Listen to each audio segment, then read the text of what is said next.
So, the question today will be, where does Leonardo's audacity come from? The problem with this question of Leonardo's creativity is that if you get to the single point that can be repeated, then you will get to commonplaces. So I will try to avoid that, but maybe I will fail. Let's see. Leonardo was born as an illegitimate son of a notary in the little provincial town of Vinci. And he was also the son of a very modest woman, maybe a slave. And as such, he could not attend university, and he could not learn Latin. And his father brought him to Florence and taught him practical mathematics to let him work in his trade. That was the beginning of Leonardo. So the beginning is here. And then Leonardo arrived in Florence when he was between 12 and 14. And Florence, in those days, was a consumer town, a boom town, if you want, a city of craftsmen where there were more woodworkers than butchers, for instance. Workshops were everywhere, as much as building yards for palaces and churches, which involved, so these are the kind of practical mathematics that was taught in Florence in those days. And everywhere, lots of machines, machines that were absolutely fascinating for a young spirit, as Leonardo's.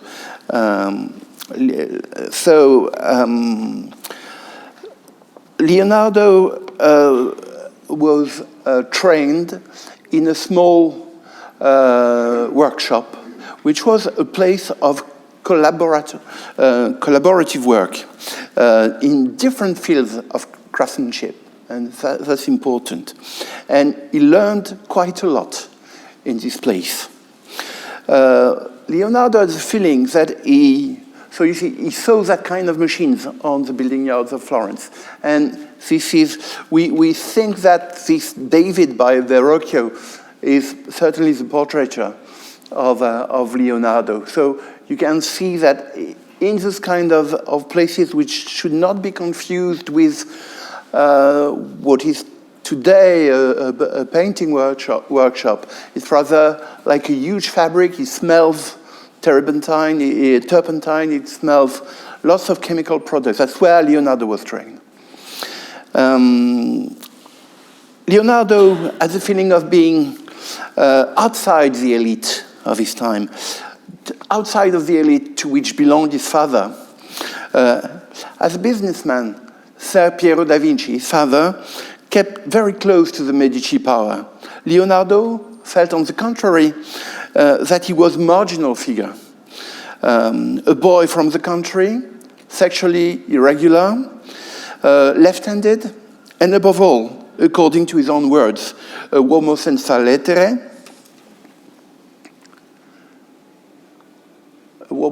lettere, that is, a man without letters, a man that would not talk Latin, was not knowledgeable about Greek, for instance, and he certainly felt the sense of the elite to which he did not belong, but he was someone who made a strength out of the feeling of being outside the conventions. He was a maverick. He could never be part of the first circle of the Neoplatonistic scholars you can watch here, surrounding the Medici family. And even in the Sforza court, he felt threatened by court philosopher. So be it. He belonged to an intermediary stratum, somewhere between highly literate scholars, aristocratic elites that were very well learned, and the illiterate people.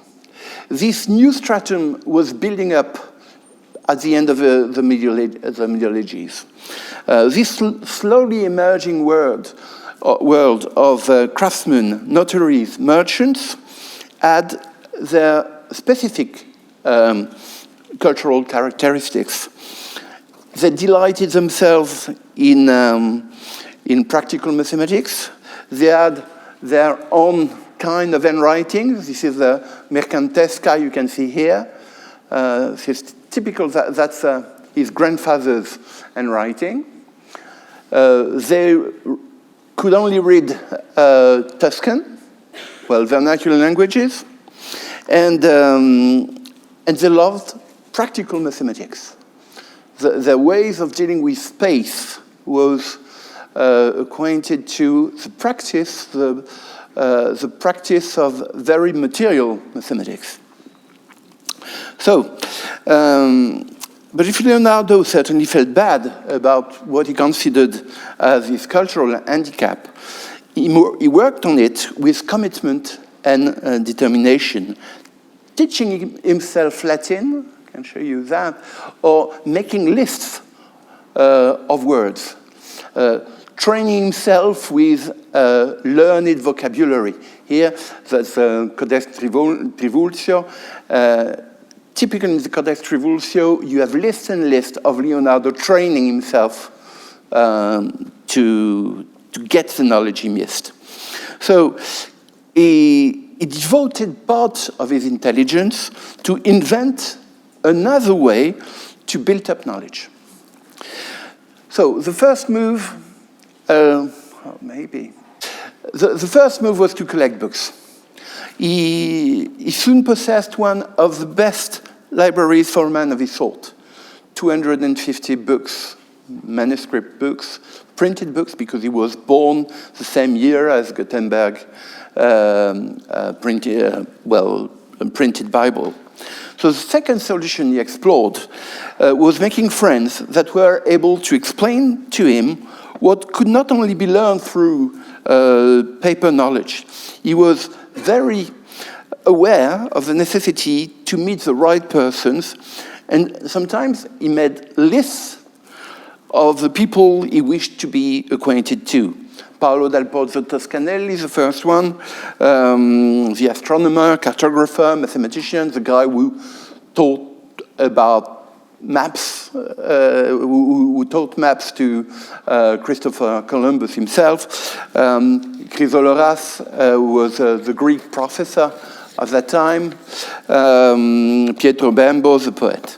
Some characters certainly offered him the keys to a new world of knowledge. For instance, take the first one, Luca Pacioli, mathematician, Della Torre, professor in medicine, Francesco di Giorgio Martini in Bramante in architecture, Pietro Monte in physics and warfare.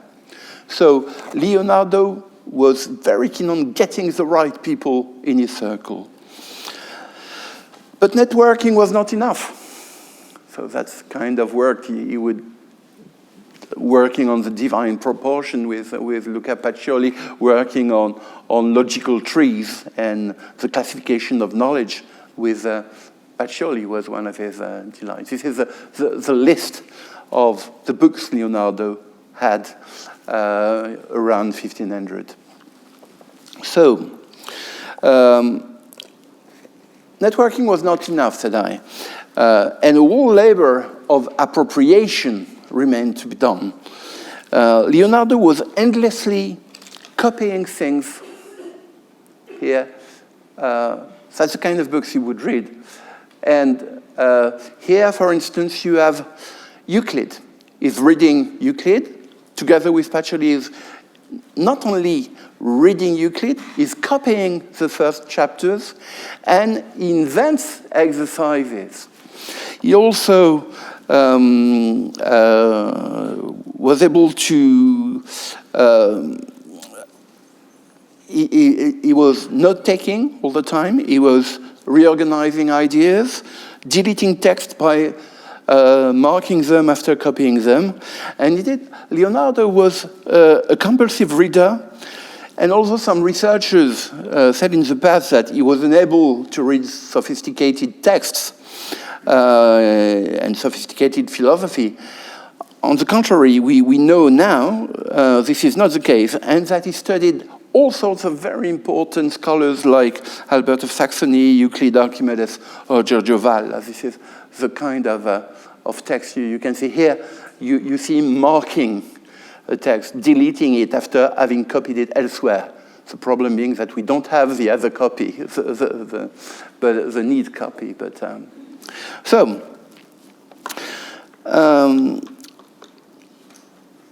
he was also quite good in,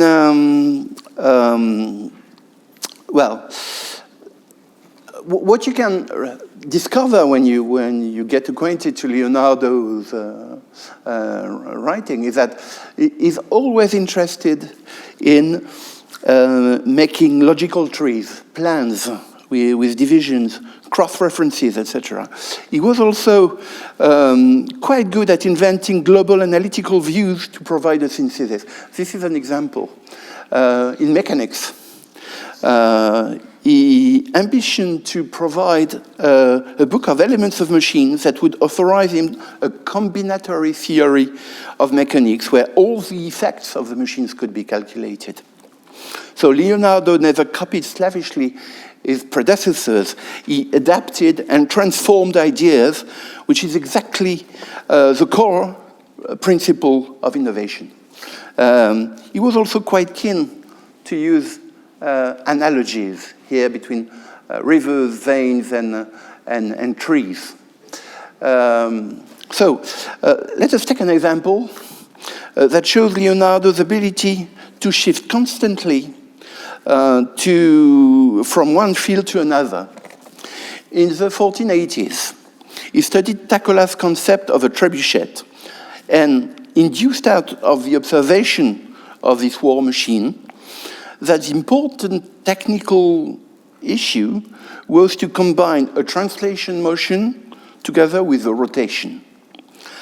Later on in 1500, reversing the principle, he adapted it to an excavator and finally applied it to double sector pumps.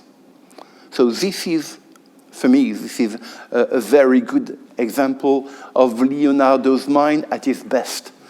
He also derived a mechanized device for wool spinning out of silk weaving mill from Bologna. So, taking one idea in a field and moving it to another field. This is also very typical of Leonardo's inventivity.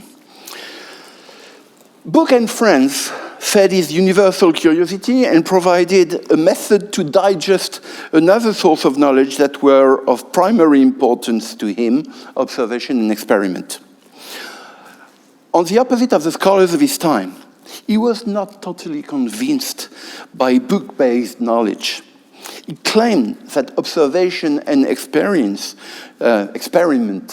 should be the captains of the mind. That's his words.